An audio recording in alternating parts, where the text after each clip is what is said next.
Hello again, everyone. It's Ariel Helwani here, gearing up for UFC 249. Of course, it goes down this Saturday in Jacksonville. Everyone very excited. And one of the fights that they are most excited about is the return of Jeremy Stephens going up against Calvin Kattar. A lot of people, including my partner Chael, circled this one as one of his fights that he is very much excited about.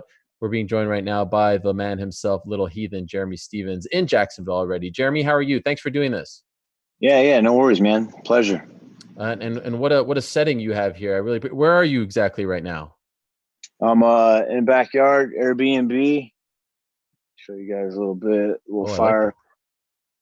and then it's in the back, relaxing. It's beautiful down here.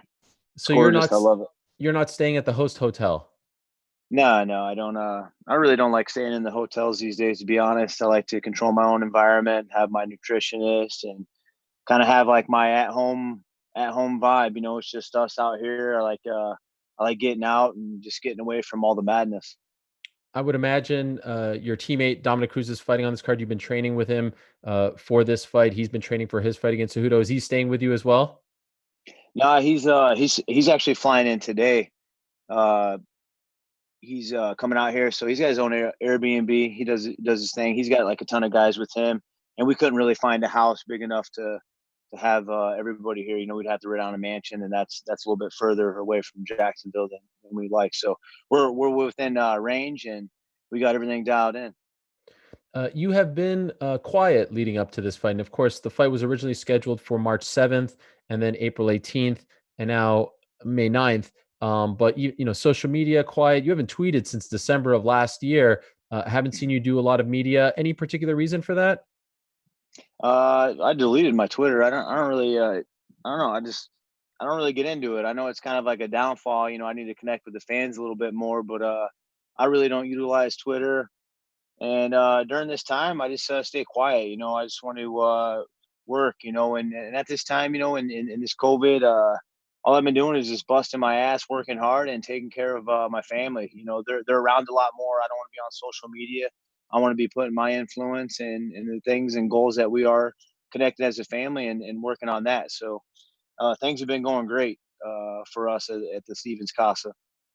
Did you have any reservations considering we're in the midst of a pandemic, health wise, training wise, the situation? Do you have any reservations about fighting on this card?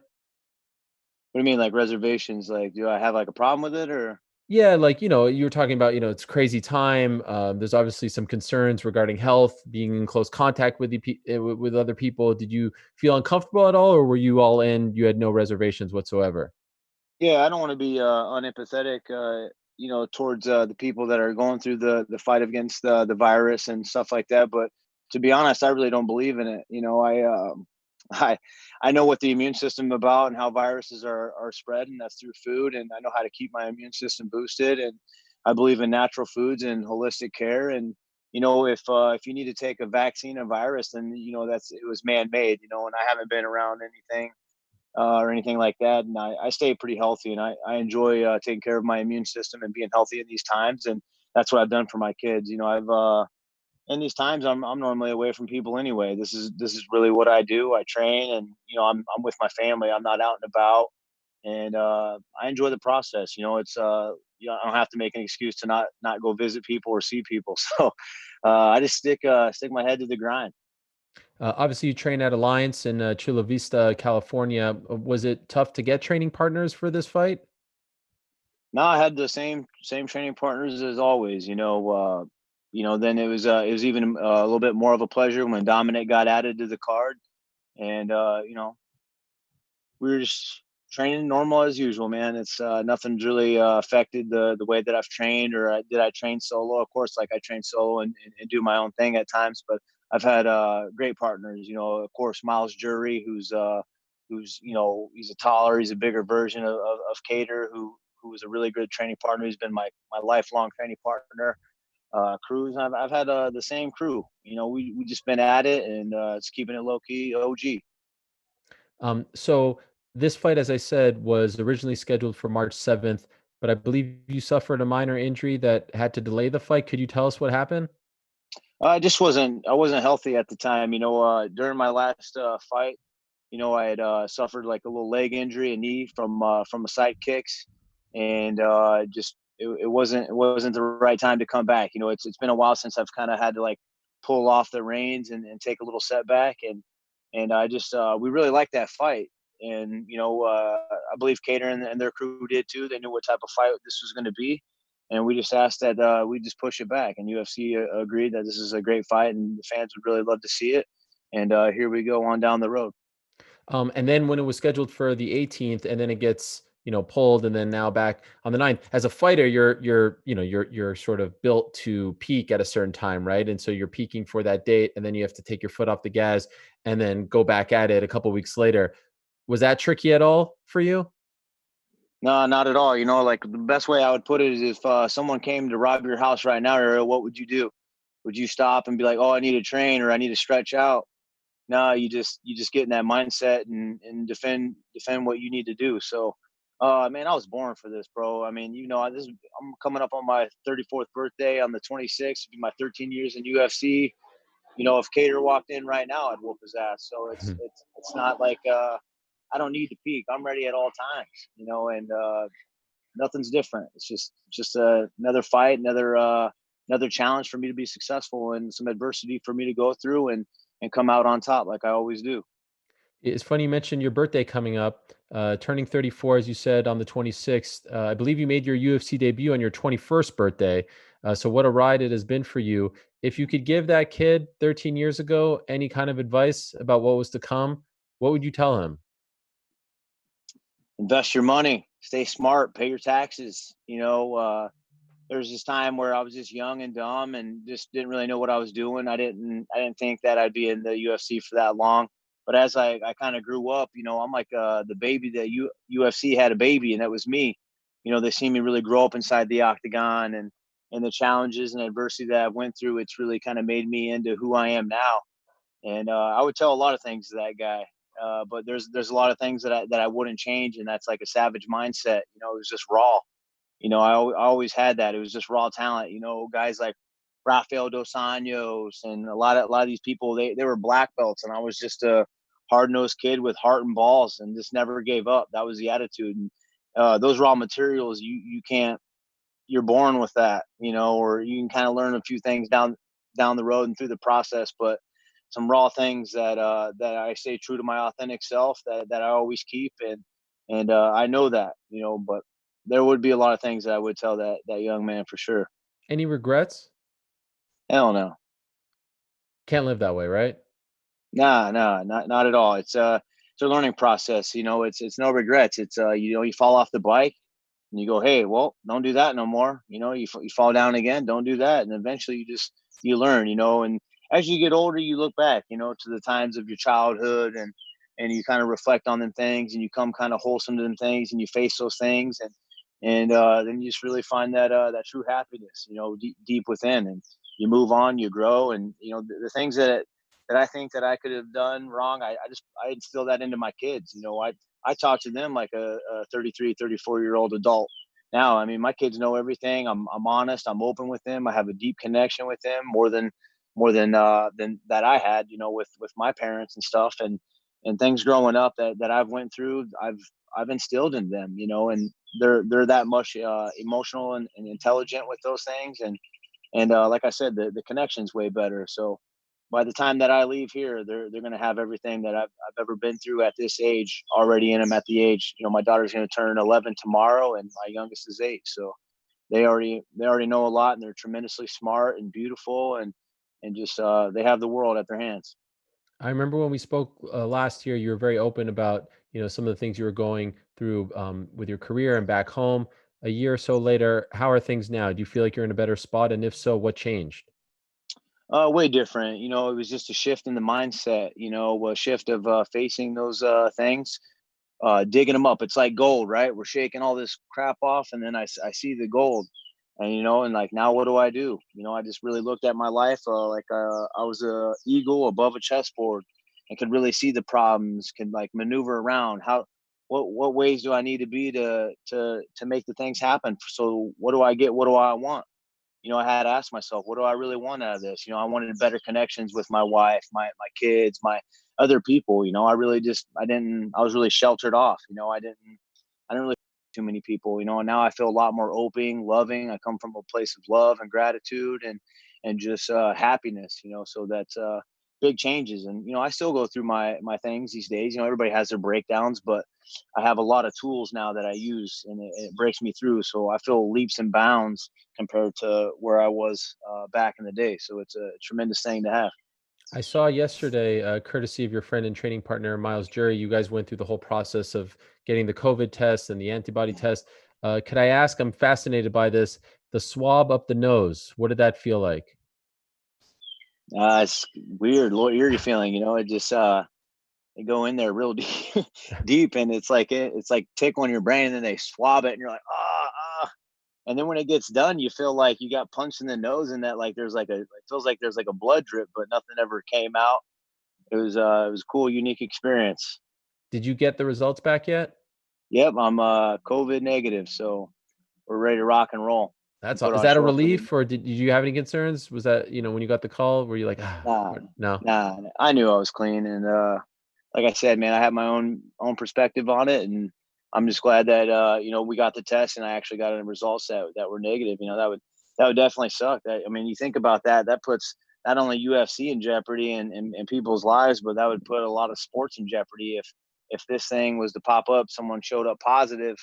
I think that shuts down even sports and the world even a little bit more. That Yeah. wouldn't be cool. So everything's great. I haven't heard any negative news, and everything's positive moving forward. And thank God for Dana White, bro, being a persistent, just awesome, awesome promoter that he is, and the type of guys that he is. We get to show the American people. We get to face adversity and go through these hardships and take the risks. The scared guy, the stay at home guy, he ain't gonna be able to feed his family, and he's gonna die a scared man. The guy, the people's out there working hard, taking the risk, and showing the people like, hey, we can do this. I feel like it's gonna bring a lot of strength to the American people, and I can't wait to go out there and perform and bring people out of these hardships and give them raw entertainment. Obviously, this is a bit of a different fight week, not as many media obligations, going through those tests and whatnot. What have they told you? I heard that you guys have to report 90 minutes before the fight, and typically it's a couple hours at least. And you do USADA, your hand wrap, and then you just kind of warm up quickly. What have they told you about what the process will be like on fight night? Have they given you the details how it will be different than your usual fight night? Pretty much just like you said, we're gonna people are gonna be fighting, and it's like baseball. We're gonna be on deck. And I like that. When you fight main event, you're not having to show up 3 hours before. Like when I fought the main events, I did it on my time. I showed up, literally, like took a piss and started stretching and getting warmed up and go bust ahead. I don't like waiting in the back, 3-4 hours, and listening to all the bullshit, seeing people come back with black eyes and getting carried out on stretchers. It's that's not a cool thing to be going through mentally. So it's just like easy breezy. You get to come in, show up, do your thing, and I like that type of vibe. It's been great vibes out here in Jacksonville. Things are running smoothly, and I like the way things are showing up out here. Speaking of main event, of course, last time we saw you, the two fights with Yair Rodriguez, the unfortunate ending in Mexico, and then the quick rematch in Boston. And obviously, that one didn't go your way, although it was an incredibly entertaining fight. After that whole process, I mean, that was a crazy month and a half for you. How did you feel about how it all went down? The emotions after that, because it became a little bitter between you two guys, and then it ends up with, him winning in that rematch. What were the emotions that you felt afterwards? Well, it's like, of course, sad, a little disappointment, a little bit of like, damn, wish we did have those 5 rounds, but I had like I had a day to dwell on it, and that was it. I let it go, and I go, hey, what do I do from here? Uh, I enjoyed some good food and some time, being with the fam. One second. And just got back on the horse and started grinding again. My leg was a little jacked up, but I got back and did some pool workouts and got back on the horse. Say, hey, how do we get better? If you ever seen me fight, you ever seen me take a loss, I come back and I perform. I've never lost that motivation. The moment I feel like I'm done, I don't have that motivation, is the day I quit. But I fell down on the bike, and I'll get back up. I thought I performed great. And to be honest, man, I knew I broke Yair Rodriguez. You know, he can come off with the win if he want. You know, probably could have went my way, maybe not. But I broke that kid, dude. I knew when he was laying on his back, he gave up. He doesn't have the what it takes to go 5 rounds. You know, and I knew that obviously benefited me, but I had previously, before that eye scratch, I had suffered some eye injury. You know, but I knew that in that fight that I had broken him. You know, I could see it in his eye. He was done. You know, he's hanging on to my gloves and doing everything he can to just not get finished. You know, if we would have won another round, he would have been done. And you know, to me, mentally, as a man, I knew that I broke him and that he was done. You know, he had nothing left. So to me, I felt like I really won that fight, and I showed like adversity, my heart, I could come back. So really, it wasn't even a loss to me. It was just like, okay, how do I learn from this? What do I take out of it? I had my time to dwell on like the fact that I did lose and I only got one check going home to the fam. And I got back on the horse and grinding, you know, and here I am again, back against the wall, fighting another tough opponent, and everybody's, you know, counting me out, you know, and just I can't wait to go in there and just make it look easy. This is what I do, you know. Everybody counts me out during these times and writes me off, and oh, this guy, oh, he's tough. It's going to be a tough fight. Well, let's see how tough he is, because when I go out there and make it look easy, you know, everybody's going to be talking about Jeremy Stevens again, you know, and you know, if go out there and sleep his ass in the first round, I'm going to stay here and collect checks all day. I'll fight the next 2-3 events. So that's the type of guy I am, you know. And I know I only have like a few more years left in this sport, God willing, and I'm here to make money and provide for my family and go invest and take care of my life after fighting. So I prepared for a monster, kind of like Mike Tyson said. I created this monster. I dreamed of this guy beating me. You know, I've dreamed of him being like 10 foot tall and just sticking me, and I can't hit him. You know, so I've trained through all this adversity. I've trained this monster in my mind. So don't be surprised when I go out there and make it look easy and bust his ass up. Have you told the UFC this? Are you actually going to be sticking around on the 13th and 16th to see if they need anyone to step in? You know, I'm worried about this fight, you know, for Yeah. sure. But you know, ultimate goal, deep down in my awesome soul, go out there and sleep this guy, come out injury free, and the way that I want it, picture perfect night, I would definitely stick around, fight at 45, 55, and even 70. Just depends on the opportunity that popped up. You know, I come out clean, uninjured. You know, go and sleep this guy in the first, say, 5 seconds. You know, like say Masvidal, I go out there and just flying knee this guy. You know, I definitely would stick around and be like, hey, let me know for sure, man. I love fighting for one, and number two, I love making money and providing for my family. So I would definitely do it. I know you just said, you know, backs against the wall, and you seem supremely confident going into the fight. But do you feel like you are fighting for your UFC career here, considering how the last few fights went? No, not at all. You know, but I'm fighting more for personal growth. You know, it's been what, over a year since I've won. You know, and to me, it's all about proving it to myself. There is no opponent. You know, this guy that I'm fighting, I've trained for 1,000 times. You know, it's more or less just going out, proving it to myself that hey, you are a winner. Hey, you are one of the baddest in the UFC. You fought in top competitions. You're a champion. You wake up every goddamn day. You know, the real people, the real fans that have been supporting me know who I am. You know, and it's just going out there proving it to myself that hey, I can do this. I do belong here. You know, I am a finisher. You know, everything's that I am. You know, it's just going out there, being in that right mindset. Because you know, when I'm right, I put people in body bags. That's just it. You know, there's no way around it. People know how I fight, and it's just going out there proving it to myself that I'm one of the baddest featherweights and one of the baddest fighters of the world. Finally, what has it been like training for this fight alongside Dominic as he tries to prove people wrong and make this comeback and fight for the belt against Henry? Like, did you feel a difference in terms of the motivation? Wow, all of a sudden you've got, you know, the king of the bantamweights, the greatest of all time, by your side. And I know he's been by your side throughout the large portion of your career, but he's also training to fight on the same night. What has that been like? Oh, it's just been an extra fire. You know, it's this is history. You know, last time, you know, fighting in New York, I just kind of fell short fighting a tough guy in Frankie Edgar. But this time, I really want that win in history. You know, and the way that I see it, you know, I'm winning, he's winning, and we just wrote our name in history as winners.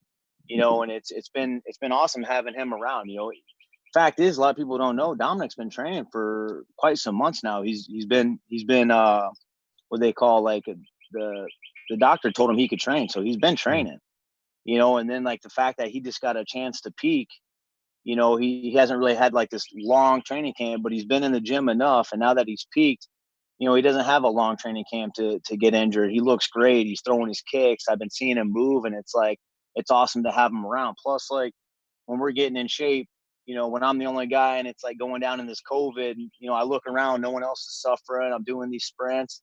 You know, it's good to have a buddy going through it with you next to you, you know, like I feel like he feels like, and this is what winning feels like, you know, when you're pushing a pace and you're going into those hard fights. So it's awesome. And you know, Dominick's mental is above and beyond, you know, so it's always good having him around and seeing him there and going through this process with him.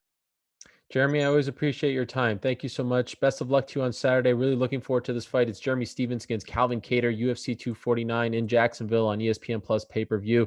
Again, best of luck to you, my man. Looking forward to it, and we'll talk to you on the other side. Awesome. Thanks, Ariel. Thank you guys. Appreciate it.